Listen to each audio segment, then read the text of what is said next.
अस्सलाम वालेकुम नाजरीन, यह है KTV उर्दू और मैं हूं आपका मेज़बान शाहिद मसूद बुखारी। नाजरीन, उम्मीद करते हैं कि आप घरों के अंदर बिल्कुल सलामत होंगे। आपकी सेहत हमारे लिए अवलीन तरजीह है। हम चाहते हैं कि वादी के मारूफ तरीन डॉक्टर से बात की जाए। आज भी हम SMH हॉस्पिटल और गवर्नमेंट मेडिकल कॉलेज श्रीनगर के एक शोबे के सरबराह के साथ बात करेंगे और आपकी सेहत के हवाले से बात होगी। आपको बताते हैं कि इस प्रोग्राम को आप तक पहुँचाने में हमारे साथ मुआवनत कर रहे हैं FM रियल्टर्स, जो सिस्टर कंसर्न है FM enterprises, Humhama airport road Srinagar. नाज़रीन, आज जिस डॉक्टर साहिबान से हम बात करेंगे वो डॉक्टर हैं डॉक्टर इकबाल सलीम मीर, जो सीनियर कंसल्टेंट हैं एडवांस लेप्रोस्कोपिक सर्जरी, जो यूनिट हेड भी हैं गवर्नमेंट मेडिकल कॉलेज श्रीनगर में और गैस्ट्रोएंटरोलॉजी के भी माहिर हैं।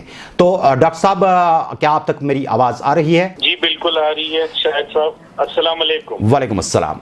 डॉक्टर साहब, चूंकि आप गवर्नमेंट मेडिकल कॉलेज श्रीनगर के अंदर हैं, जिस शोबे के अंदर आप काम कर रहे हैं काफ़ी हसास माना जाता है। चूंकि जब हम लेप्रोस्कोपिक सर्जरी की बात करते हैं या फिर गैस्ट्रोएंटरोलॉजी की बात करते हैं, दीगर मामलात की बात करते हैं, सर्जिकल शोबा है, काफ़ी बिजी रहता था और आपके OPD से लेकर के इंडोर्स तक बहुत ही हैवी रश रहता था। कोविड-19 की मौजूदा सूरत हाल को आप अपने मरीज जो आपके पास आते थे उनके लिए किस नज़र से देखते हैं? देखिए शाहिद साहब, पहले मैं आपको ये बता दूं और सामीन को ये बता दूं कि ये जो वायरल डिजीज है कोविड-19 जी, ये बहुत ही खतरनाक एक डिजीज है। ये किसी भी उम्र का लिहाज नहीं करती है, किसी भी रंग का, किसी भी नस्ल का, किसी भी मजहब का ये लिहाज नहीं करती है। तो ऐसा हो गया कि जब हमने दुनिया भर में ये हालात देखे कि किस तरह से ये फैल गया, तो हमने एक अपने सीनियर से भी बात कर ली और हमने कोशिश कर दी कि हम अपने एडमिनिस्ट्रेशन के पास ये बात पहुंचा दें कि इस टाइम हमें सब कुछ लॉकडाउन करना है। जी, तो इसका मकसद यही था कि ये जो इसका फैलाव है वायरल डिजीज का, ये इस तरीके से रुक जाए कि लोग एक दूसरे से थोड़ा दूर हो जाएं। तो इससे ये फायदा हो गया कि जो इसका जो ट्रांसमिशन रेट है वो बहुत कम है हमारे इलाके में, जबकि हम उसका मुशाहिदा बाकी मुल्कों से करते हैं या बाकी जगहों से करते हैं। ये तभी मुमकिन हो सका जब हमारे लोगों ने हमारे साथ इश्तराक किया, जब एडमिनिस्ट्रेशन ने बहुत स्ट्रिक्ट स्टेप्स लिए इसमें और लोग अपने घरों में बैठे। हमें इसका एहसास है कि इससे बहुत सारी परेशानी हो गई जी। हमारे पास एक दिन में कम से कम 600 से 900 पेशेंट्स आते थे सर्जिकल डिजीज लेके जी, और इस वक्त हमने वो सारा रोका हुआ है। इस वक्त हमारे SMHS में सिर्फ उन मरीजों का इलाज किया जाता है जिनको एक्यूट इमरजेंसी हो। जी जी जी। तो मैं ये आपको समझा दूं कि ये एक्यूट इमरजेंसी क्या है। अगर किसी मरीज को पेन है, म्यादे में पेन है जो उसको दवाई से फर्क नहीं होती है, या यूरिन का इन्फेक्शन है जो बहुत ज्यादा सीरियस है, या उल्टियां हैं जो नहीं रुक रही है, या एपेंडिसाइटिस है जिसको हम उर्फाम में पारंद्रम की तकलीफ है, वो तकलीफ है। जी जी जी। तो ऐसे ही पेशेंट्स को हम इस वक्त ट्रीट कर रहे हैं। ओके। तो अब आप पूछेंगे कि इनसे जो हमारे नॉर्मल मरीज है जो आते थे हमारे पास OPD में या सर्जरी में, तो उनका क्या हाल है? जी बिल्कुल। हम उसके लिए माजरत खा है, इसीलिए हमारे मेडिकल कॉलेज से नंबर्स इशा किए गए हैं ताकि अगर किसी को भी कोई प्रॉब्लम हो, चाहे सर्जिकल हो, मेडिकल हो, या रेस्पिरेटरी मेडिसिन से ताल्लुक हो, या साइकेट्री से ताल्लुक हो, सबके नंबर्स दिए गए हैं जी। तो हम इसी तरीके से कोशिश कर रहे हैं कि लोग अपने घरों में बैठे ताकि इस मोहल्लिक बीमारी का हम कुछ रोकथाम कर सके। डॉक्टर साहब, चूंकि आपने थोड़ी तफसील इसमें बता दी, अब आपसे मैं ये सवाल करना चाहूँगा कि कई लोग हैं जिनको घरों के अंदर शदीद तकालीफ हो जाती हैं। कौन सी ऐसी तकालीफ हैं जो खुदा ना खास्ता मतलब इमीडिएटली आपकी तवज्जो तलब चाहती हैं और किसी भी हालत में ऐसे पेशेंट को फौरी तौर पर अस्पताल का रुख करना चाहिए? देखिए शाहिद साहब, मैं आपको बता दूं कि सर्जरी में सिर्फ ट्रॉमा या रोड ट्रैफिक एक्सीडेंट्स ऐसे वजूहात है जिनकी वजह से एक पेशेंट को एकदम से हॉस्पिटल पहुंचना जरूरी है जी। मगर इस लॉकडाउन की वजह से हमारा ट्रैफिक का निजाम बहुत कम हो गया है, बहुत कम रोड ट्रैफिक एक्सीडेंट्स हो रहे हैं। जी जी जी जी। अब आते हैं जो पेशेंट जिनको सर्जरी की जरूरत पड़ेगी या पड़नी चाहिए, तो मैं उनसे इस्तदा करूंगा, अगर कोई भी पेशेंट ऐसा है जिसको पेन बहुत ज्यादा है, म्यादे में पेन है, उल्टियां आ रही है या अंतड़ियों में लग रहा है कुछ रुकावट आई है या ब्लीडिंग हो रही है कहीं से, तो कोशिश वो पहले करें कि जो नंबरात हमने मेडिकल कॉलेज की तरफ से इजरा किए हैं पहले उन पे कॉल करें जी।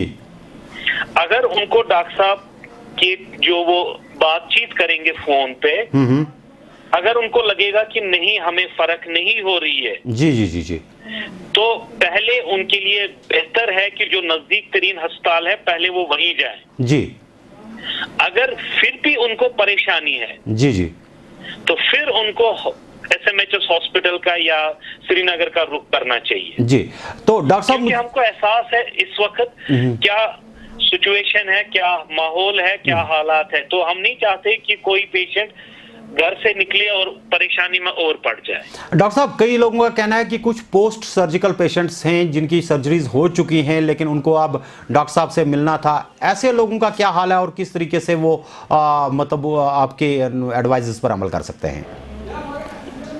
कुछ जिन पेशेंट्स का हमने सर्जरी किया है उनका मैं इतना ही बोल सकता हूं कि अगर आप ठीक है, अगर आपको कोई तकलीफ नहीं है जी, तो मेहरबानी करके फिलहाल घर में बैठिए जी।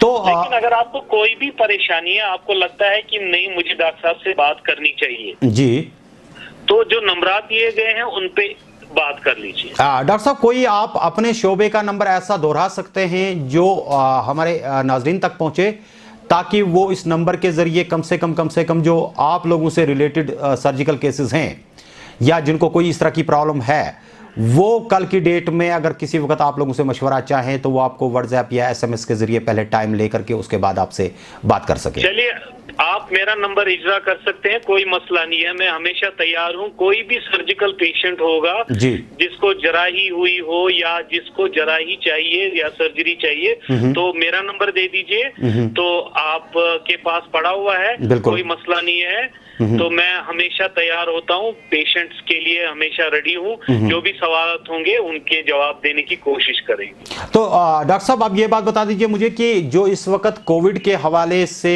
SMH का अगर हम हवाला देते हैं, तो चूंकि कुछ अस्पताल हैं सरकार ने जो सिर्फ कोविड के लिए ही मुकर्रर किए हैं इस वक्त, और कुछ अस्पताल हैं जिनमें कोविड के पेशेंट्स को रखा भी गया है या क्वारंटाइन जिनको किया गया था, उनकी कोई जहनी दबाव है, कुछ है, वो ला करके उनको रखा जाता है। जो इस वक्त एहतियाती तदाबीर के हवाले से है, क्या आपको लगता है कि आप लोगों के पास इक्विपमेंट्स या टेस्टिंग कैपेसिटी या बाकी मामलात इतने हैं कि आप लोग इस आफत से निपटने के लिए तैयार हैं पूरी तरह से? मैं आपको इस तरह से बता देता हूं, जो इटली के हालात थे जहां पे दुनिया का सबसे बेहतरीन निजाम था जी, नंबर 2 पे, आपने खुद देखा उनके साथ क्या हालात हो गए। बिल्कुल सही है। तो हमें इस पे इसीलिए ज्यादा जोर देना है कि हम पहले ही तदाबीर करें ऐसे कि ये ज्यादा ना फैले, बिल्कुल चेन ब्रेक हो जाए।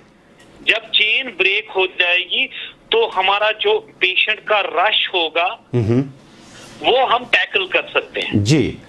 तो लेकिन अगर खुदा न खास्ता ये कम्युनिटी में फैल गया और स्टेज 3 पे पहुंच गया, तो फिर मुझे नहीं लगता कि कोई भी मुल्क जितना भी वो एडवांस्ड हो मेडिकल केयर में, तो वो फिर उसमें पूरा उतरता है। जी, तो हमारी तो बात ही नहीं है। जी नाज़रीन, आप देख रहे हैं KTV उर्दू हमारे साथ, और इस वक्त हमारे साथ मौजूद हैं डॉक्टर इकबाल सलीम, जो इस वक्त बात कर रहे हैं कि किस तरीके से जो जराही के पेशेंट हैं, जो मामलात हैं यहाँ पर कोविड-19 की वजह से, उनसे कैसे निपटा जा सकता है। डॉक्टर साहब, आपसे एक सवाल पूछना चाहूँगा, चूँकि आप कश्मीर के अंदर हैं, कश्मीर के हालात को बेहतर तरीके से जानते हैं, लोगों की सिचुएशन से भी पूरी तरह से वाकिफ़ हैं। डॉक्टर साहब, मुझे बताइए कि इस वक्त जो लोग घर के अंदर बैठ कर के अद्वियात ले रहे हैं, कई मामलात को लेकर के, या जो लोग अस्पतालों के अंदर नहीं पहुंच सकते हैं, ऐसे लोगों के लिए क्या ये अद्वियात लेनी इस वक्त बेहतर हैं जो सेल्फ मेडिकेशन कर रहे हैं, या जो किसी भी ऐसे मामले को लेकर के थोड़ा गैर संजीदगी दिखा रहे हैं? नहीं, देखिए, दो आपने इसमें दो सवाल किए। बिल्कुल किए। एक सवाल ये है सेल्फ मेडिकेशन, और एक सवाल ये है जो मेडिकल ट्रीटमेंट ले रहे हैं, ट्रीटमेंट पर हैं। जी हाँ, जिनका मेडिकल ट्रीटमेंट चल रहा है उनको किसी भी वजह से अभी ट्रीटमेंट बंद नहीं करना चाहिए, राइट, जब तक कि वो अपने डॉक्टर साहब से नहीं मिलेंगे। सही।